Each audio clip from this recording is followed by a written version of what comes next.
এমনি সময় ঘরে ভালো সুন্দর ড্রেস পরি, বাইরে এসে তো কে ড্রেসটা পরি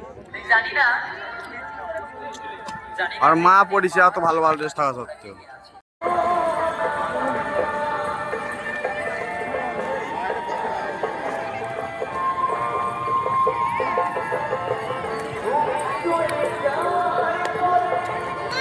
হ্যাঁ মা।